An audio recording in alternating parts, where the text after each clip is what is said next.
Okay, now that we've discussed the different lifts and carries, we're going to go ahead and demonstrate a few, starting first with the chair lift. What I do before I use a chair to lift any patient is check the chair to make sure that it's stable. I'll lean it forward on its front legs, lean on it, make sure there's not a lot of flex. I'll tip it back onto the back legs, same thing, check for flex in the chair. And then finally, I'll sit down in the chair and rock back just to make sure it feels stable.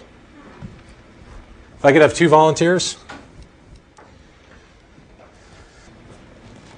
Okay, why don't you have a seat in the chair? Okay, once you have your victim into the chair, you want to give them something to do, something to distract them, keep their mind off what's going to happen. Can I borrow this bottle of water? Thank you. Okay. I want you to hold on to that and don't let that go, okay? Now you want to explain everything that's going to happen. Exactly. So what I'm going to do on the count of 3, I'm going to tip the chair back, and we'll pick you up and we'll move you. So you come around to the back of the chair, put one foot against the leg of the chair to stabilize it, grab the sides of the chair in a comfortable position. It's important that you have the person with the better upper body strength do this part because this is going to be the heavier portion of the lift. So we'll grab the chair. On 3, I'm going to tip you back. Do not reach out. 1, 2, 3. Tip the chair back. If you'd like to come around the front, squat down and grab the legs of the chair. A little bit lower. Good.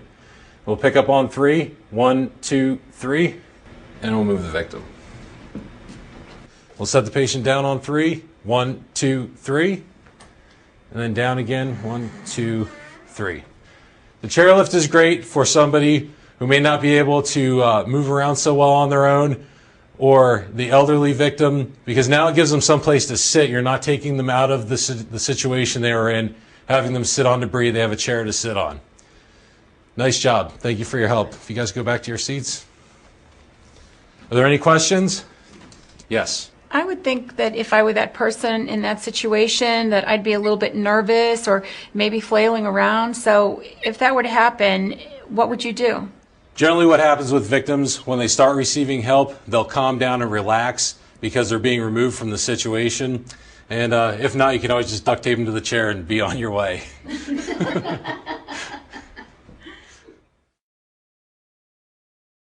So I want the 5 of you in the front. Come on up here. We'll do the log roll and the blanket carry.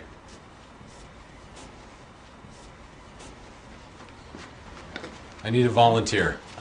Okay, why don't you go ahead and lay down on the ground?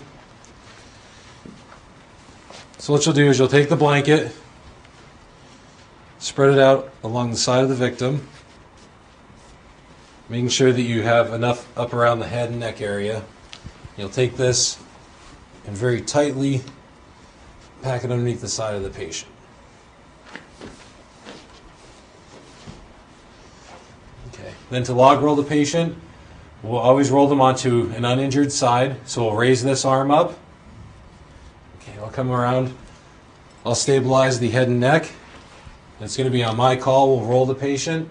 If you want to come around to this side. Okay, if you want to grab at the shoulders, you have at the hips, you have the legs. We'll roll the patient over on 3. We'll move the blanket from underneath the patient and then roll the patient back onto the blanket. Okay, ready? 1, 2, 3. Okay, go ahead and pull the blanket out.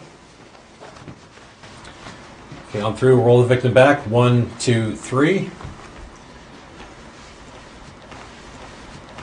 Okay, if you want to roll the sides in towards the patient now. Like this? Yes. Keep it nice and tight and get as close to the patient as you can. Ideally, this would be lifted with 6 people, but realistically, it may only be 4 of you. Make sure you have a good grasp of the blanket. Your hands are a little bit far apart. You're going to lift with your legs, not with your back. Lifting on 3. 1, 2, 3. We'll move the patient, and equally as important, we'll go down on 3. 1, 2, 3. Good job. Victim, do you have anything for them? Oh, absolutely. That was really, it was a great lift, you guys. I was stable. I was almost flat. It just felt very comfortable all the way. My head didn't move. No, did a great job. Thank you. Thanks. Very nice job. Thank you. Now we're going to demonstrate the 2 rescuer carry. If you'd come up as a volunteer. First rescuer is going to come to the head of the victim, grab the victim by his shoulders, lift the victim up. At this point, you can rest them against your knees. Come in. You can go and grab onto their wrists. At this point, I'm going to want you to step between his legs. Okay. I'm actually going to want you to face me. It's a little bit easier when we're going to be going over some rough terrain or downstairs to be facing each other. Okay. So if you want to squat down, bend, grab them at the knees.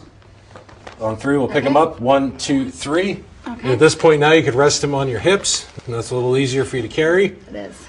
And we're going to go backwards towards me. Ready? Okay. 1, 2, 3.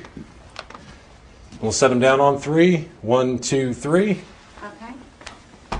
Okay, now that the victim's on the ground, you'll want to support the shoulders, head, and neck as you lower the victim all the way to the ground. Nice job. Are there any questions? I have a question. Well, I was wondering, since you're walking in front of me and you're supporting the body, if we came to a set of stairs, would you go down the stairs first? When you go down the stairs, you always want to have the victim go down the stairs feet first. You don't want to take them down the stairs head first. You always want to have them pointed with feet down the stairs. Okay. Are there any other questions? Nice job. Why don't we go ahead and break up into groups of 2 and we'll practice all the lifts and carries.